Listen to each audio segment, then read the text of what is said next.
So ayun mga kalapatids, good day sa ating lahat. Welcome back to my YouTube channel, LSM Love TV. For today's video is mag-aabang tayo ngayon ng ibon natin na manggagaling sa San Narciso, Quezon. Ang air distance natin doon is 282 kilometers. Pinawala na siya kanina ng 7 AM. Kaya ali na kayo mga idol, samahan nyo na ako mag-abang. Let's go! So ayun nga mga ka-idol, mga kalapatids, good morning sa ating lahat. Tayo ay magsisimba muna bago tayo mag-abang, pero papakita ko muna sa inyo yung mga flyers natin. Ito nga pala yung anak ni Miss Hope na dalawa na makukulit. Sumusunod. Dito muna tayo sa loob ng flyers loft. Ayan nga pala yung mga laman ng ating flyers loft. Ito nga pala yung foundation bird natin. Ready to breed na. Ito nga pala yung anak ni Bulik. Ayan, mga pang winter natin. Ayun. Ay mga pang south natin. Kompleto na sila. Napakadami na yan. Mamaya tayo maglilinis ng ulungan pagdating natin galing simbahan. Kaya rin na kayo, samahan nyo na ako magsimba. Let's go!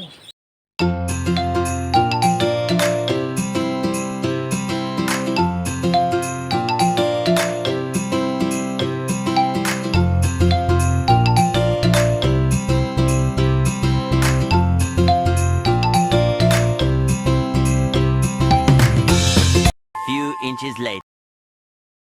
Ayun mga idol, mga kalapatids, nakauwi na tayo galing sa pagsisimba. Kaya ngayon magsisimula na tayo mag-abang dahil ang oras na ay 11, 1-2 na pababa ang ating speeda. Kaya halili na kayo, samahan nyo na ako mag-abang. Let's go!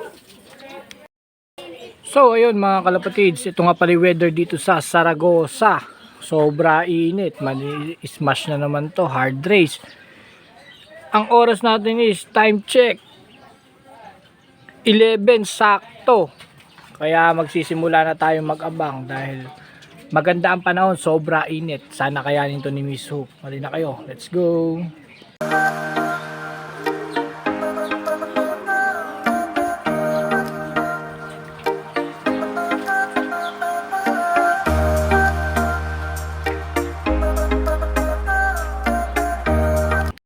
So yun mga idol, as of 11:05 marami na nagpa-uwi, kaya hintayin natin yung sa atin, baka sakaling dumating na siya.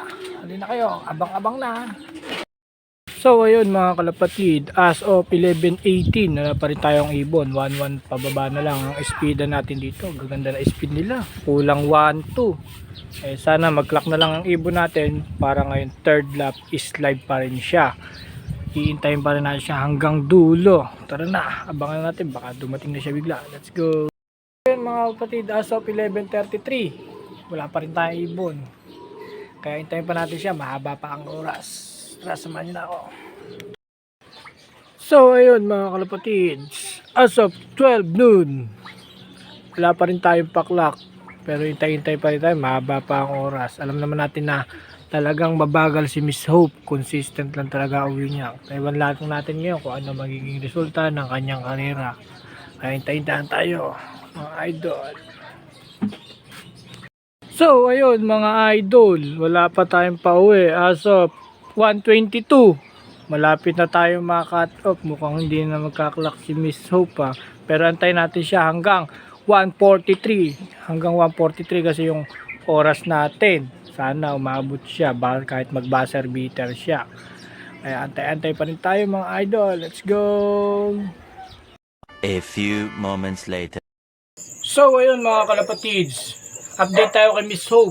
Ito nga pala si Miss Hope, nakauwi siya, kaya nga lang ang bad news dito is late siya, hindi siya nag-clock sa Narciso Quezon third lap derby, pero bawi ka na lang sa fourth lap. Talagang mainit ang labanan, late siya, di ko alam kung anong oras siya nakauwi. Pag uwi ko galing sa pinuntahan ko is andito na siya.